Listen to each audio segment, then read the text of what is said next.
नमस्कार, मैं हूं नवजोत रंधावा। 7 बजे 7 सवाल में आपका स्वागत है। अब तक तो चुनाव में वोटों की खरीद फरोख्त के लिए कैश, शराब और साड़ियों का जिक्र आया करता था, लेकिन दिल्ली चुनाव में ये चीजें पीछे छूट गई हैं। अब जिक्र गोल्ड का हो रहा है। केजरीवाल ने आरोप लगाया है कि बीजेपी मतदाताओं को सोने की चेन बांट रही है। बीजेपी ने केजरीवाल के दावे को हास्यास्पद बताते हुए जोरदार पलटवार किया।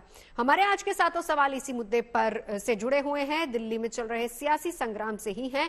और आज का सबसे पहला सवाल है, दिल्ली चुनावों में क्यों हुई सोने की चेन की एंट्री?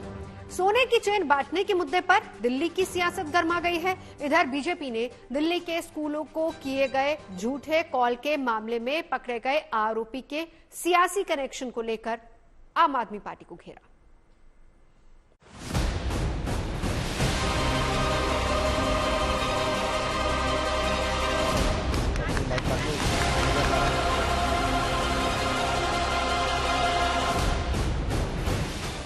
दिल्ली चुनाव में हुई सोने की चेन की एंट्री। चुनाव में सोने की चेन बांटने का लगा इल्जाम। केजरीवाल ने लगाया बीजेपी पर बड़ा आरोप। केजरीवाल पर बरसी बीजेपी, किया पलटवार। चुनाव में कैश, शराब और साड़ियों को बांटने के आरोप तो लगते रहे हैं, लेकिन दिल्ली चुनाव में इस बार ऐसी चीज को बांटने का आरोप लगा है जिसे देखकर ही नहीं, सुनकर भी चेहरे पर चमक आ सकती है। इस बार चुनाव में सोने की एंट्री हुई है, उसी सोने की जिसका आज का भाव प्रति ग्राम लगभग 8,000 रूपये है और 1 तोले की कीमत 80,000 रूपये की है। आम आदमी पार्टी के मुखिया अरविंद केजरीवाल ने आरोप लगाया है कि दिल्ली में वोट खरीदने के लिए सोने की चेन बांटी जा रही है। अब पता चला 1-2 दिन से इन्होंने सोने की चैन बांटनी चालू करी है। एक आध कॉलोनियों में ही बटी है सोने की चैन, और धीरे धीरे बात फैल रही है कि सोने की चैन बट रही है, सोने की चैन। वो भी इनके नेता खा गए, वो भी नहीं बांटी इन्होंने, सबकी चैन खा गए इनके नेता। जो ऑफिस चला जाता है उन और लड़ता है, उनको दे देते हैं। इनके नेता खुलेआम कहते घूम रहे हैं कि दिल्ली वालों को तो हम खरीद लेंगे। अरविंद केजरीवाल के बेतुके आरोपों पर बीजेपी भड़क गई है और इन आरोपों को बेबुनियाद बताते हुए केजरीवाल पर जवाबी हमला बोला है। जो अरविंद केजरीवाल का स्टेटमेंट है, जो उन्होंने दिल्ली को आज दिया है, वो उनके फ्रस्ट्रेशन की निशानी है, वो उनके मानसिक दिवालियापन की निशानी है और उनके चेहरे से स्पष्ट दिख रहा है कि अब ऐसे भ्रष्टाचारियों की जगह कहीं और होगी। बात केवल मुफ्त में सोने की चेन बांटे जाने की नहीं है, बल्कि दावा ये किया जा रहा है कि इस चुनाव में वोटों की खरीदारी के लिए कैश, कंबल, चश्मे और यहाँ तक कि जूते भी उतारे जा चुके हैं। इनकी पार्टी ने जूते भेजे, इन्होंने 3 या 4 कॉलोनियों में बांटे, बाकियों में बांटे नहीं। जूते भी खा गई ये लोगों के, जैकेट भी खा गई ये लोगों के, सबको नहीं दिए। तो अब इनके नेता जहां जा रहे हैं वह जनता पूछ रही है कि हमारे नाम के आए हुए पैसे कहाँ हैं, हमारे नाम के आए हुए जूते कहाँ हैं, हमारे नाम के आए हुए जैकेट कहाँ हैं, साड़ी कहाँ है, कंबल कहाँ है। बिकाऊ आपके लोग हो सकते हैं जिनको जांच एजेंसियां लगातार पकड़ के जांच कर रही हैं, जेल में भी जाना पड़ा, घूस लिए, रिश्वत लिए, हवाला कारोबार किए, स्कूल में घोटाला किए। बिकाऊ अरविंद केजरीवाल आप और आपके साथी हो सकते हैं, दिल्ली की जनता बिकाऊ नहीं है। लेकिन इस बीच पिछले दिनों दिल्ली पुलिस ने 400 स्कूल्स में बम की झूठी कॉल करने वाले बच्चे को पकड़ा है।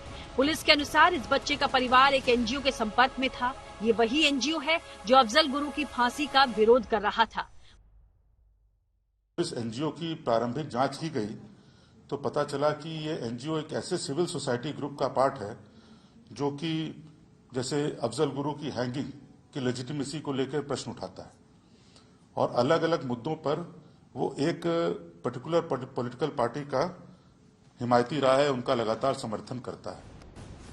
पुलिस अब इस एंगल पर जांच कर रही है कि इस बच्चे के पीछे कहीं कोई और तो नहीं जो मेल करवा रहा है। इसी बीच बीजेपी ने इस मामले में आम आदमी पार्टी पर बड़ा आरोप लगाते हुए उनसे पूछा है कि क्या आम आदमी पार्टी का या उनसे जुड़े एनजीओ का इस मामले में कोई संबंध रहा है। हम सभी जानते हैं कि दिल्ली में आम आदमी पार्टी का बहुत गहरा संबंध न सिर्फ तमाम ऐसे अवांछित एनजीओ से रहा है और तमाम ऐसी गतिविधियों से रहा है जो अफजल गुरु की हैंगिंग और देश विरोधी तमाम गतिविधियों में लिप्त रहे हैं। जो घटनाएं बम धमाके की दिल्ली में हुई, देश की राजधानी में रोहिणी के अंदर, उसमें कितने अपराधी पकड़े गए? दिल्ली के कोर्ट के अंदर जज के सामने हत्या हो गई, उस मामले में क्या हुआ? अभी दिल्ली चुनाव में 3 हफ्ते का वक्त बाकी है और फिलहाल जिस तेवरों के साथ नेता एक दूसरे के खिलाफ आरोप लगा रहे हैं, उससे ये साफ है कि अभी आरोपों का स्तर और नीचे जाएगा। दिल्ली से अनमोल बाली और श्रेया चटर्जी के साथ bureau report, good news today. Rahul Gandhi ने कल सीलमपुर इलाके में अपने चुनाव प्रचार के अभियान का आगाज किया और इस दौरान उन्होंने केजरीवाल पर सीधा हमला बोला। राहुल के हमले के बाद कांग्रेस और आम आदमी पार्टी के बीच तकरार तीखी हो गई है। ऐसे में आज का दूसरा सवाल भी इसी से जुड़ा हुआ है कि दिल्ली चुनावों में केजरीवाल पर राहुल के सीधे हमले के क्या है मायने। आज भी राहुल गांधी रिठाला पहुंचे और गंदगी को लेकर आप सरकार पर तंज किया। माना यह जा रहा है कि राहुल केजरीवाल के किले में सेंध लगाने के लिए उन्हीं की पिच पर बैटिंग कर रहे हैं।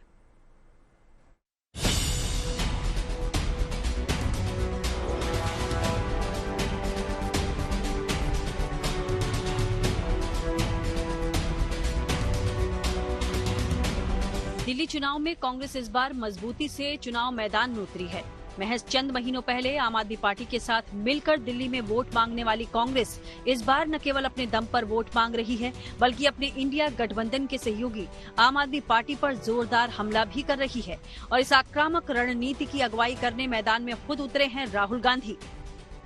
कल राहुल गांधी ने सीलमपुर विधानसभा क्षेत्र से अपने चुनावी कैंपेन की शुरुआत की और यहां से उन्होंने केजरीवाल पर सीधा हमला करने से कोई परहेज भी नहीं किया। राहुल ने कल कहा था कि केजरीवाल और बीजेपी की भाषा एक ही है और आज उन्होंने दिल्ली में गंदगी को लेकर केजरीवाल और आप सरकार पर निशाना साधा। आज राहुल गांधी रिठाला विधानसभा क्षेत्र में पहुंचे थे। यहाँ उन्होंने आम लोगों के साथ मकर संक्रांति का त्योहार मनाया और इलाके में मौजूद गंदगी को लेकर दिल्ली सरकार पर तंज किया। देखो दिल्ली, देखो चमकती हुई दिल्ली है। राहुल जी, क्या पेरिस जैसी दिल्ली है, सब जगह यही हाल है। राहुल गांधी ने दिल्ली के अंदर कांग्रेस के लिए कैंपेन करना शुरू कर दिया है। कल उन्होंने बड़ा हमला बोला अरविंद केजरीवाल में पर सीलमपुर की रैली में, और आज सुबह सुबह रिठाला विधानसभा पहुंचे। यहाँ पर उन्होंने दही चूड़ा खाया, मकर संक्रांति की विधिवत पूजा की और उसके बाद ठीक उसी स्थान पर पहुंचे जहां पर मैं मौजूद हूं। ये एक नाला आप मेरे पीछे देख पा रही होंगे। इसी नाले को लेकर यहाँ पर जो स्थानीय लोग हैं उनमें एक रोष है और इसी के बाबत जो यहाँ के कांग्रेस के प्रत्याशी हैं सुशांत मिश्रा, उन्होंने राहुल गांधी से आग्रह किया कि आप आइए और एक बारी इलाके का दौरा करिए ताकि जनता के बीच में ये मैसेज जाए कि किस प्रकार से पिछले 10 सालों में कांग्रेस जो आरोप लगाती रही है कि कार्य नहीं हुआ है। राहुल गांधी के केजरीवाल के खिलाफ मोर्चा खोल देने के बाद केजरीवाल ने भी राहुल गांधी पर हमला बोला है। उन्होंने कहा कि बीजेपी और कांग्रेस में जुगलबंदी है। तो ये सारे बीजेपी और कांग्रेस मिलके दिल्ली की जनता के खिलाफ और दिल्ली के लोगों के खिलाफ और आम आदमी पार्टी के खिलाफ चुनाव लड़ रहे हैं। अब इसमें कोई शक नहीं रह गया, कोई गुंजाइश नहीं रह गई है। जो पर्दे के पीछे का गठबंधन था, इस बार वो दिल्ली के चुनाव में पर्दा उठ गया। अभी तक दिल्ली में आम आदमी पार्टी और कांग्रेस नेता एक दूसरे पर तो आरोप लगा रहे थे, लेकिन दोनों की तरफ से शीर्ष नेतृत्व पर कोई हमला नहीं किया गया था। मगर कल राहुल गांधी के केजरीवाल के खिलाफ बयान देने के बाद सभी बंदिशें धराशायी हो चुकी हैं और एक दूसरे के खिलाफ जोरदार हमला जारी है। संदीप जी, दीक्षित जी समय मांगते हैं, उनकी कंप्लेंट रिसीव होती है, तुरंत उस पर कार्रवाई होती है, उस पर FIR होती है। तो ये क्या हो रहा है? ये बिल्कुल साफ है कि कांग्रेस के कैंडिडेट्स के बीच में, भारतीय जनता पार्टी के बीच में जुगलबंदी चल रही। आप 11 साल से सत्ता में हैं, आपकी विफलताओं को लेकर, आपकी नाकामियों को लेकर आपसे हर तरह का सवाल पूछा जाएगा। ये रोना बंद कर दीजिए। अगर सवाल पूछा जाएगा मुझे गाली दे दी गई, ये मोदी जी की स्क्रिप्ट है, यही केजरीवाल जी भी खेलते हैं। दिल्ली में कांग्रेस के वोटों की वजह से अब तक केजरीवाल पिछले 10 सालों से अजय बने हुए थे, लेकिन अब इस बार कांग्रेस अपने वोट बैंक को वापस पाने के लिए जी तोड़ कोशिश कर रही है और अगर कांग्रेस की कोशिशें कामयाब होती हैं, तो केजरीवाल की दिल्ली फतेह की उम्मीदों को झटका लग सकता है।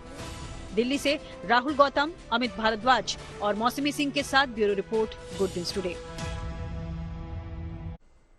दिल्ली चुनावों में कांग्रेस ने अपने तीखे तेवर दिखाए।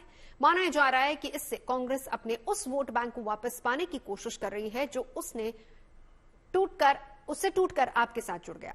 और अगर ऐसा हुआ तो फिर कांग्रेस केजरीवाल के लिए इस चुनाव में बड़ी चुनौती साबित हो सकती है। तीसरा सवाल भी इसी से जुड़ा हुआ है कि कांग्रेस और आपकी लड़ाई का दिल्ली चुनावों पर क्या असर होगा। इसके बारे में समझा रहे हमारे संवाददाता अनमोल बाली।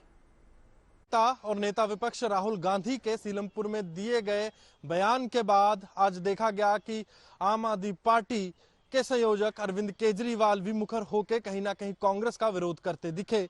पर इन दोनों दलों की लड़ाई में जो कहा जा रहा है सियासतदानों और सियासी गलियारों में ये बातें हैं कि फायदा शायद भारतीय जनता पार्टी को मिले, क्योंकि आम आदमी पार्टी का जो कोर वोटर वही है जो पहले कांग्रेस का हुआ करता था। 2013 तक जो वोटर, चाहे वो जे क्लस्टर में रहने वाले लोग हों, पूर्वांचल के लोग हों, माइग्रेंट लेबरर्स जिन्हें कहा जाता है, चाहे SC ST OBC और अल्पसंख्यक समुदाय यानी कि मुस्लिम और अन्य माइनॉरिटीज के जो वोटर्स हैं वो पहले कांग्रेस के वोटर थे। और जब आम आदमी पार्टी 2013 में बनती है वो वोटर जो हैं वो आम आदमी पार्टी की तरफ शिफ्ट हो गए। पर कहीं ना कहीं कांग्रेस का जो चुनावी प्रचार आक्रामक होते दिख रहा है उसको देखते हुए आम आदमी पार्टी भी कांग्रेस पर निशाना साधती दिख रही है, जो तकरीबन 1 साल पहले एक साथ दिल्ली में लोकसभा के चुनाव लड़ते दिखे थे। वहीं दूसरी तरफ इंडिया अलायंस में भी इस सियासत के कारण दरार पड़ती दिख रही है। जहां सपा हो, तृणमूल कांग्रेस हो और चाहे उद्धव ठाकरे की शिवसेना हो, वो आम आदमी पार्टी की तरफ खड़ी दिख रही हैं। पर यह तो चुनाव के नतीजे ही बताएंगे कि सियासी लड़ाई का फायदा कौन लेकर जाता है। दिल्ली में जैसे जैसे चुनाव की तारीख नजदीक आ रही है, सियासी तपिश बढ़ती जा रही है। सियासी शहमात के खेल में चुनावी मजबूरी ऐसी है कि जो कल तक अपने थे वो अब गैर हो गए हैं। कम से कम इंडिया गठबंधन का हाल तो कुछ ऐसा ही नजर आ रहा है। चौथा सवाल भी इसी से जुड़ा हुआ है कि चुनाव के वक्त इंडिया गठबंधन के बिखरने की क्या है वजह।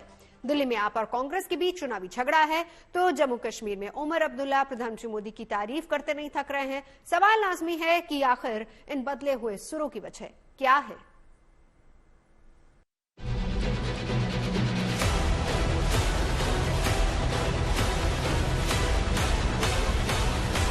कांग्रेस को इतना सीरियसली क्यों लेते हैं?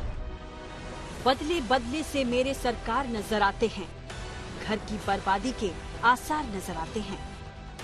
कम से कम ये शेर इंडिया गठबंधन की मौजूदा हालत पर पूरी तरह सही बैठता है, क्योंकि जो कल तक दोस्त थे वो अब दुश्मन बनने की कगार तक पहुंच गए हैं। जो कल तक विपक्षी एकता की कस्में खाते नहीं थक रहे थे वो आज एक दूसरे को बीजेपी की ही बी टीम बताने के दावे कर रहे हैं। जो कल तक एक मंच पर दिखते थे वो अब अपने अपने मंच से एक दूसरे पर ही आरोपों की बौछार कर रहे हैं।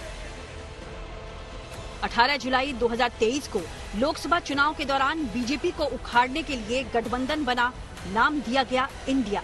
कांग्रेस से लेकर आम आदमी पार्टी, समाजवादी पार्टी, TMC और शिवसेना जैसी पार्टियां इसका हिस्सा थी। लेकिन दिल्ली का चुनाव आते आते ये विपक्षी नेताओं की दोस्ती खोखले वादों की तरह ही साबित हुई और ये पार्टियां एक दूसरे को कोसने लगी। राहुल गांधी जी से किसी प्रकार का प्रमाण पत्र अरविंद केजरीवाल और आम आदमी पार्टी को नहीं चाहिए। दूसरी बात ये जरूर देखने को मिला कि राहुल गांधी जी पर अरविंद केजरीवाल जी ने कोई टिप्पणी की, उसका जवाब देने के लिए अमित मालवीय सामने आ रहा है। आपसे कुछ सवाल पूछे, आपसे उन सवालों का जवाब आने के बजाय आप तो मोदी जी की स्क्रिप्ट ही पढ़ने लगे। तो आप मोदी जी जैसी हरकतें करिएगा तो मोदी जी जैसा ही माने जाएगा। काम करिएगा धेले का, प्रचार करिएगा 100 करोड़ का। हम काम करते हैं 100 करोड़ का प्रचार, पहले धेले का नहीं कर पाते थे, अब थोड़ा सीख गए। तो इन सब चीजों में मोदी जी और केजरीवाल जी में थोड़ी थोड़ी समानता है, जिसका जिक्र राहुल जी ने किया। तो क्या ये मान लिया जाए कि इंडिया गठबंधन की हवा अब निकल चुकी है? कम से कम नेताओं के बयानों से तो ऐसा ही लगता है। गठबंधन के बीच मतभेद के सतह पर आने के साथ ये साफ हो गया है कि दिल्ली चुनाव की आंच में इंडिया गठबंधन लगभग स्वाहा हो चुका है। अब सिर्फ औपचारिक ऐलान होना बाकी है। दिल्ली से मौसमी सिंह और अमित भारद्वाज के साथ bureau report, good news today. चुनाव की तारीखों के ऐलान के साथ ही राज्य में आचार संहिता लागू हो जाती है। दिल्ली में भी ऐसा ही हुआ, लेकिन आचार संहिता लागू होने के बाद सरकारी गाड़ी के निजी इस्तेमाल को लेकर दिल्ली की मुख्यमंत्री आतिशी फंस गई। ऐसे में आज का 5वां सवाल भी इसी से जुड़ा है। आचार संहिता के उल्लंघन मामले में कैसे उलझी आतिशी, इसके बारे में बता रहे हैं हमारे संवाददाता अनमोल बाली। विधानसभा चुनावों से पहले दिल्ली की मुख्यमंत्री और आम आदमी पार्टी की नेता आतिशी मारलीना के खिलाफ एफआईआर दर्ज की गई है। अगर मामले की बात करें तो ये मामला मॉडल कोड ऑफ कंडक्ट यानी कि आचार संहिता के उल्लंघन का है, जहां बताया जा रहा है कि आतिशी के चुनाव कार्य में सरकारी गाड़ी का इस्तेमाल किया गया था, जिसके बाद रिटर्निंग ऑफिसर ने गोविंदपुरी थाने में यह कंप्लेंट की और एफआईआर में आतिशी के साथ पीडब्ल्यूडी के एक इंजीनियर का नाम भी दर्ज है, जिसके बाद सियासी गलियारों में आरोप प्रत्यारोप की राजनीति भी शुरू हो गई है। और कहीं ना कहीं आम आदमी पार्टी इस एफआईआर के पीछे भारतीय जनता पार्टी पर आरोप लगा रही है और वहीं भारतीय जनता पार्टी आम आदमी पार्टी पर आरोप लगा रही है। पर हाँ, कहीं ना कहीं रोज दरोज ऐसी डेवलपमेंट से देखा जाता है कि दिल्ली के चुनाव रोचक होते जा रहे हैं। केंद्र सरकार की आयुष्मान योजना पूरे देश में लागू है, लेकिन अभी तक दिल्ली में ये योजना लागू नहीं की गई है। इस मामले को लेकर बीजेपी के एक नेता ने दिल्ली हाई कोर्ट में एक याचिका दाखिल की थी और इसी मामले पर दिल्ली सरकार ने आज अदालत में हलफनामा दाखिल करके कहा कि आयुष्मान भारत योजना दिल्ली में लागू करने से दिल्ली में पहले से चल रही योजनाओं पर असर होगा। हमारा आज का छठा सवाल भी इसी से जुड़ा हुआ है। दिल्ली में आयुष्मान योजना पर क्यों हो रहा है संग्राम, इसके बारे में बता रहे हमारे संवाददाता अनमोल बाली। विधानसभा चुनावों से पहले आयुष्मान भारत स्कीम को लेकर आम आदमी पार्टी और भारतीय जनता पार्टी एक दूसरे पर वार पलटवार करती दिख रही हैं, क्योंकि मामला यह है कि भारतीय जनता पार्टी के जो सांसद हैं आयुष्मान भारत स्कीम को राष्ट्रीय राजधानी दिल्ली में लागू कराने को लेकर हाई कोर्ट में जाते हैं, जहां आज हाई कोर्ट में आम आदमी पार्टी यानी कि दिल्ली सरकार अपना जवाब दायर करती है और कहती है कि अगर आयुष्मान भारत स्कीम दिल्ली में लागू की जाती है तो आरोग्य कोष जो स्कीम है, जो दिल्ली सरकार की स्कीम है, वो व्यापक नहीं रहेगी। उनका ये भी कहना है कि जो इनकी आरोग्य कोष स्कीम है वो ज्यादा लोगों तक पहुंच रही है, जो आयुष्मान भारत स्कीम नहीं पहुंच पाएगी। इस मामले को लेकर यह भी देखा जा रहा है कि भारतीय जनता पार्टी पहले से ही कहीं ना कहीं आम आदमी पार्टी को घेरती दिख रही थी और दिल्ली चुनावों से पहले जहां एक तरफ रोहिंग्या, बांग्लादेशी, पूर्वांचली और अब आयुष्मान भारत भी एक चुनावी मुद्दा बनता दिख रहा है। इस बार दिल्ली के चुनावों में पोस्टर वॉर का बोलबाला है और सियासी दल फोटो और वीडियो से एक दूसरे पर वार पलटवार कर रहे हैं, लेकिन इसी मामले में दिल्ली के नॉर्थ एवेन्यू पुलिस स्टेशन में एक एफआईआर दर्ज करवाई गई। इसमें आरोप लगाया गया है कि प्रधानमंत्री और गृह मंत्री की फोटो और वीडियो से छेड़छाड़ की गई है। आज का 7वां और आखिरी सवाल भी इसी से जुड़ा है। चुनावी फोटो वीडियो में प्रधानमंत्री और गृह मंत्री की तस्वीरों का मामला पुलिस तक क्यों पहुंचा? दिल्ली के नॉर्थ एवेन्यू थाने पे आम आदमी पार्टी के खिलाफ एफआईआर दर्ज हुई है। ये एफआईआर प्रधानमंत्री और गृह मंत्री की छवि को एआई के जरिए इस्तेमाल करके डिस्टॉर्ट करने के लिए किया गया है। इन इमेजेस के आधार पे कुछ अकाउंट्स है एक्स में जिन्होंने अपशब्द का इस्तेमाल करके काफी ट्वीट्स किए हैं और ये एफआईआर एक कंप्लेन के आधार पे हुई है जो दिल्ली बीजेपी से ब्रिजेश राय की कंप्लेन की गई थी। उसी कंप्लेन के आधार पे दिल्ली पुलिस ने ये एफआईआर दर्ज करके इन्वेस्टिगेशन शुरू कर दी है। 7 बजे 7 सवाल में अभी के लिए बस इतना ही। देश और दुनिया की तमाम अच्छी खबरों के लिए आप देखते रहिए गुड न्यूज टुडे।